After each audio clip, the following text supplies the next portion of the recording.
ನಮಸ್ಕಾರ ಸ್ನೇಹಿತರೆ, ಮಧು ಮಂಥನಕ್ಕೆ ಸ್ವಾಗತ. ಬಿಗ್ ಬಾಸ್ ಮನೆ ಈಗ ಸಂಪೂರ್ಣ ಬದಲಾಗಿ ಹೋಗಿದೆ. ಟಾಸ್ಕ್ ಗೆಲುವಿನ ನಾಗಾಲೋಟದ ಪ್ರಯತ್ನ ಇನ್ನೊಂದು ವಾರವಷ್ಟೇ. ಬಳಿಕ ಫಿನಾಲೆಗೆ ಮನೆ ಮಂದಿ ತಯಾರಾಗಬೇಕಾಗುತ್ತೆ. ಸದ್ಯಕ್ಕೆ ಸ್ಪರ್ಧೆಯಲ್ಲಿ 8 ಜನ ಇದ್ದಾರೆ. ಅದರಲ್ಲೂ ನಿನ್ನೆ ಮಿಡ್ನೈಟ್ ಎಲಿಮಿನೇಷನ್ನಲ್ಲಿ ತನಿಷಾ ಅವರು ಔಟ್ ಆಗಿದ್ದಾರೆ.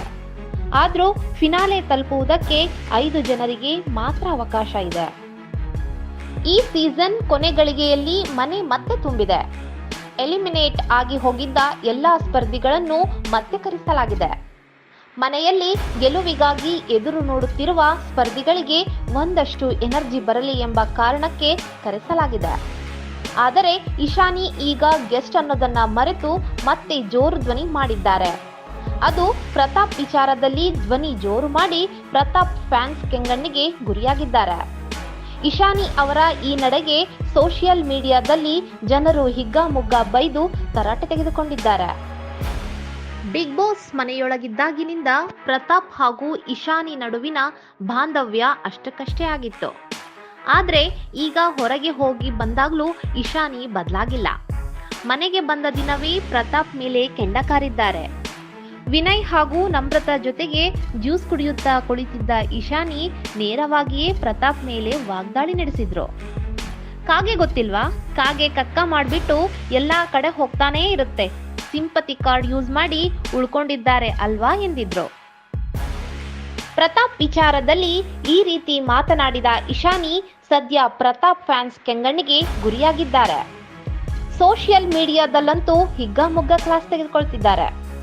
ಪ್ರತಾಪ್ ಬಗ್ಗೆ ಕಾಗೆ ಎಂದಿದ್ದಕ್ಕೆ ಬೆಂಬಲಿಗರು ಕೂಡ ಇಶಾನಿಗೆ ಕ್ಲಾಸ್ ತೆಗೆದುಕೊಂಡಿದ್ದಾರೆ. ಇಶಾನಿ ಬಿಗ್ ಬಾಸ್ ಮನೆಯೊಳಗೆ ಇರೋದ್ರಿಂದ ನೇರ ಟಾರ್ಗೆಟ್ ಮಾಡುವುದಕ್ಕೆ ಆಗ್ತಿಲ್ಲ. ಆದ್ರೆ ಈಗಾಗಲೇ ಸೋಷಿಯಲ್ ಮೀಡಿಯಾದಲ್ಲಿ ಮಾಡಿರುವ ಪೋಸ್ಟ್ಗೆ ಕಮೆಂಟ್ಗಳನ್ನು ಹಾಕ್ತಾ ಇದ್ದಾರೆ. ದಾಖಲೆಯ ಮಟ್ಟಕ್ಕೆ ಇಶಾನಿಯ ಪೋಸ್ಟರ್ಗಳಿಗೆ ಕಮೆಂಟ್ ಬರ್ತಾ ಇದೆ.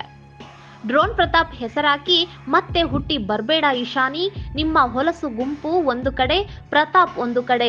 ಇಶಾನಿ ನೀನು ಪ್ರತಾಪ್ ಬಗ್ಗೆ ಮಾತನಾಡ್ತಿದ್ದೀಯಾ, ಪ್ರತಾಪ್ಗೆ ಕಾಗೆ ಎಂದ ನೀನು ಗೂಬೆ ಅಂತೆಲ್ಲ ಕಮೆಂಟ್ಗಳನ್ನು ಹಾಕ್ತಿದ್ದಾರೆ. ಅಷ್ಟೇ ಯಾಕೆ, ಪ್ರತಾಪ್ ಬೆಂಕಿ, ಪ್ರತಾಪ್ ಹಾಟ್ ಸಿಂಬಲ್ ಎಲ್ಲ ಹಾಕ್ತಿದ್ದಾರೆ. ಡ್ರೋನ್ ಪ್ರತಾಪ್ ಬಗ್ಗೆ ಯಾರಿಗೆ ಗೊತ್ತಿಲ್ಲ ಹೇಳಿ. ಹೊರಗಡೆ ಇದ್ದಾಗ ನೆಗೆಟಿವ್ ವಿಚಾರಕ್ಕೇನೆ ಸುದ್ದಿಯಾಗಿದ್ರು. ಸುಳ್ಳುಗಾರ, ಮೋಸಗಾರ ಎಂಬೆಲ್ಲ ರೀತಿ ಪ್ರಚಾರ ಪಡೆದುಕೊಂಡಿದ್ರು. ಆದ್ರೆ ಬಿಗ್ ಬಾಸ್ ಮನೆಯಲ್ಲಿ ಅವರ ನಡವಳಿಕೆ ಬಗ್ಗೆ ತಪ್ಪು ತಿಳಿದವರಿಗೆಲ್ಲ ವಾವ್ ಎನ್ನುತ್ತಿದ್ದಾರೆ. ಯಾರು ಇಷ್ಟ ಅಂದ್ರೆ ಪ್ರತಾಪ್ ಅಂತಿದ್ದಾರೆ. ಹಾಗೆ ಯಾರು ಗೆಲ್ಬೇಕು ಅಂದ್ರೆ ಪ್ರತಾಪ್ ಅಂತಾನೆ ಹೇಳ್ತಿದ್ದಾರೆ. ಹೀಗೆ ಪ್ರತಾಪ್ಗೆ ಬೆಂಬಲ ನೀಡುತ್ತಿರುವವರ ಸಂಖ್ಯೆ ಜಾಸ್ತಿ ಆಗ್ತಾನೆ ಇದೆ.